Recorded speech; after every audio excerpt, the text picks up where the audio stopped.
It's me again, the car boffin.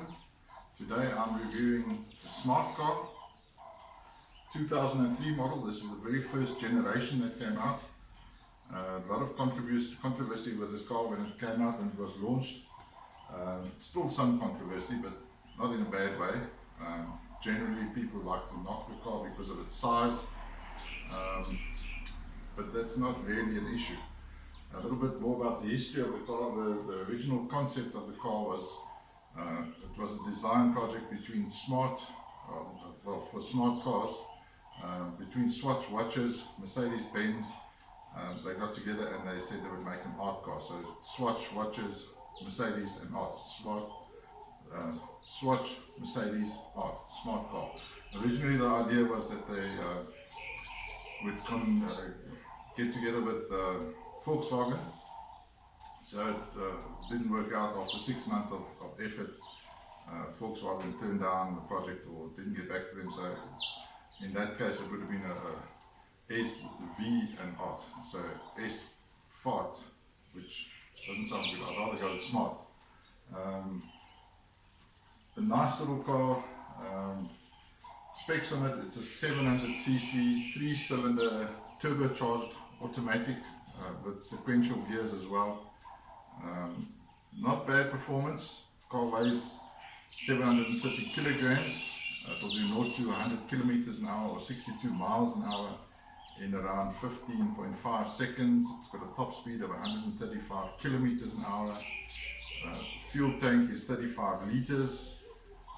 It gives an average of around 20 kilometers per liter or up to 23 kilometers per liter on freeway driving, which is great. It gives you a good range, so not bad. You know, people tend to knock the performance figure on the car, which 0 to 100 kilometers an hour in 15.5 seconds sounds really slow by today's standards, but actually not bad if one considers that the average speed of a car today in 2019 is the same as it was in the year 1900. You know, we don't get to drive very fast very often. We don't get to accelerate very fast very often. So in most cases, city driving with fast cars is actually pointless. The point I'm trying to make is the car it's more than fast enough. It's got more than enough performance. It's got more than enough space for 2 people. Definitely not a 4-seater or a 3-seater. After all, that is called a Smart ForTwo. Yeah, so what I'll do is I'll walk around the car, have a few look at some of the design features, talk about performance, and so on, and a few strange anomalies with the car. It might actually help some of you viewers who don't understand certain things about the car, and then we'll take it from there, and afterwards give an overall review and rating on the car and my honest opinion. It is, after all, our own car.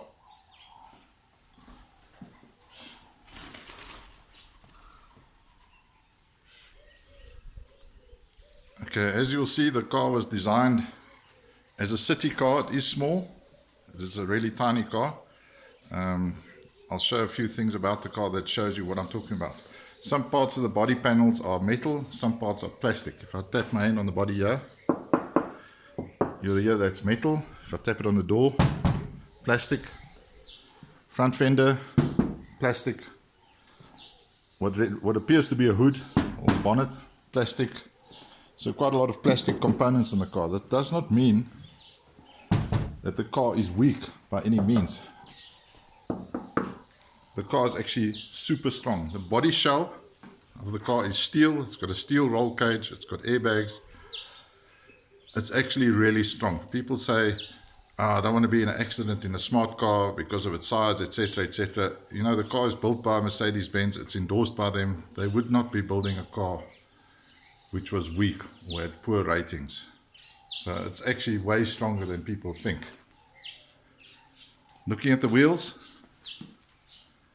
very nice looking alloy wheels, 175s in the front, or at the rear rather, 145s in the front. Looking at the front of the vehicle, the design,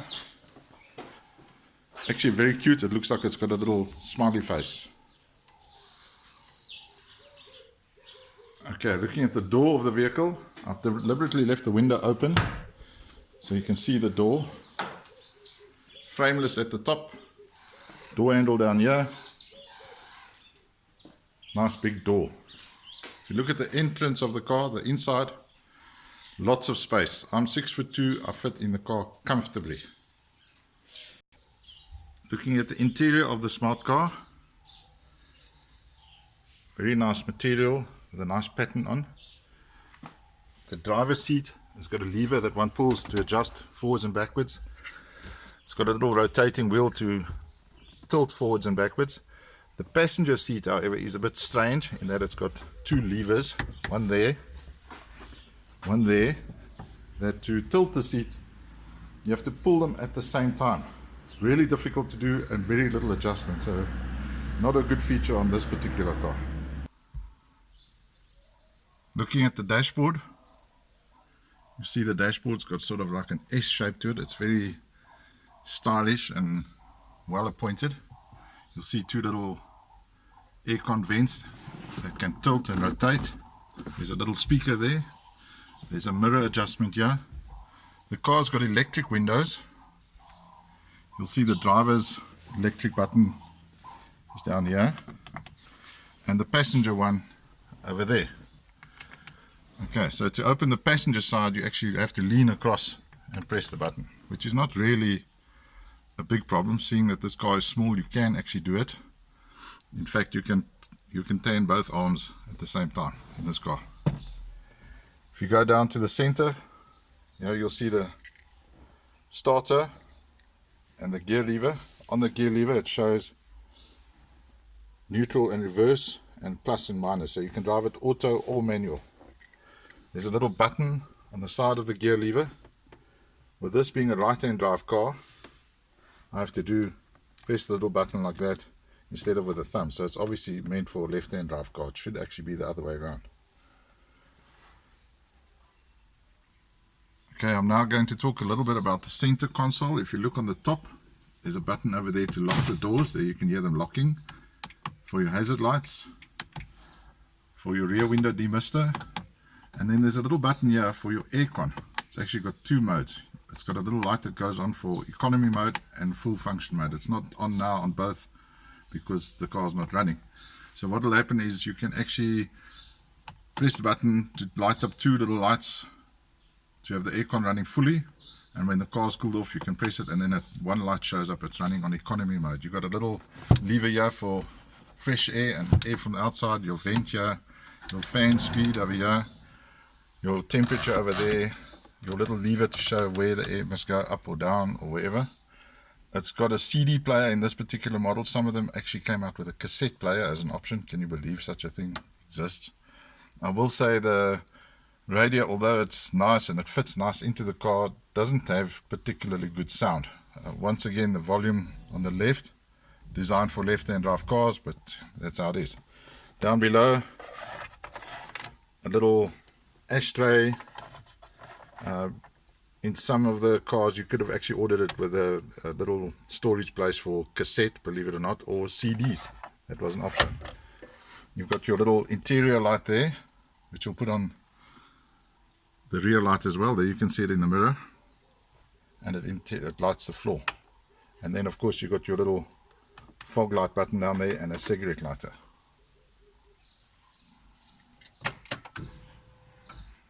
Okay, I'm now firing up the smart car. You can hear the engine start. On the side of the instrument cluster over there you have a little button. The button has different functions. In other words, it's for your trip computer. There, I'm pressing it now. It shows you it's got three functions: your outside temperature, your overall distance traveled, and your trip meter. On the left and the right you'll see there your fuel gauge, which is LCD, sort of like a digital watch, and on the right it will show your temperature of the car. You'll see there's a little N for neutral. I can move the gear lever to the side. It'll show 0 now as a neutral. If I press it forward, it'll show auto or first gear. So you can ride it auto or manual, your choice.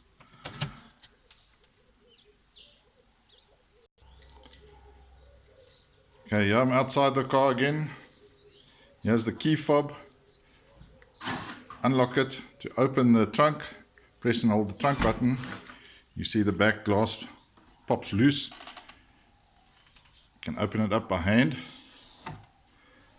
Down on the sides here, there's two little red levers. Press those, or pull those rather, and there the bottom part of the trunk opens. Small, but enough space for a city car, enough to do your daily grocery shopping. Actually enough space, but definitely not for 4 people. Okay, here's the Smart's engine. 3-cylinder, turbocharged. Here's the dipstick. Here's where you put oil in. There's your aircon pump. There's your intercooler radiator. So compact and small, 700cc, but it does the job. Okay, here's the front of the Smart car. I'm going to show you these two little panels now. And there's a reason I'm showing you these little panels, because the car doesn't have a hood or a bonnet. So those little panels are relevant. I'm going to show you what's under there. Okay, there I've removed the panels. I've got my trusty flashlight here. There you can see that's your brake fluid. Here's your windscreen washer. Really tricky to get in there. On this side, you have to actually pull out this little section here. You set it aside quickly. And inside here is your radiator filler. So you have to put that piece back again. It's quite tricky, but at least now you know where it is. If you ever need to replace the battery on the Smart car, you're going to struggle because, like me, you'll struggle to find it. This is where you'll find the car's battery. Open the door, passenger side, lift up the carpet, lift the secondary carpet, battery's under there. If you don't know where to find it, that's where it is. Quite a mission to change it. While I'm in the car, I'll show you it's got airbags there, there. So pretty much good safety there. Okay, now I'm showing you the bottom and the back of the Smart car, the back bumper. The reason why I'm showing you this is because here is a little screw with an Allen key that needs to be opened. The car has 6 spark plugs. Your mechanic will need to know that he needs to remove this whole back bumper to get to the other 3 spark plugs. If he doesn't remove that screw, you're going to end up with a cracked bumper and a red face. So just keep that in mind.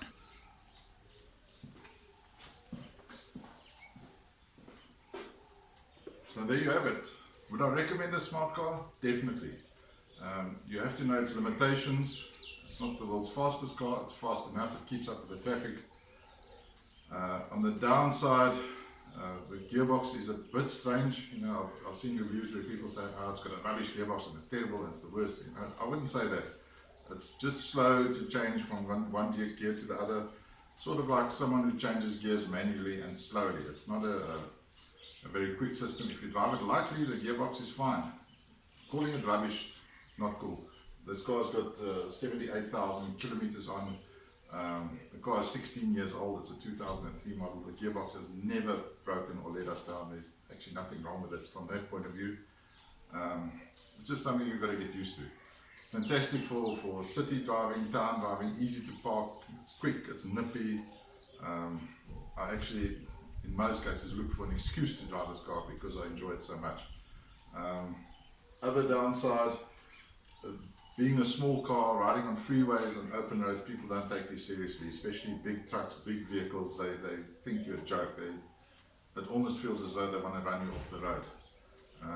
Side winds, it gets blown around quite heavily by crosswinds, so you need to pay attention. But apart from that, an absolute pleasure to own. Thanks for watching. If you enjoyed my video, please subscribe. There's more videos to follow.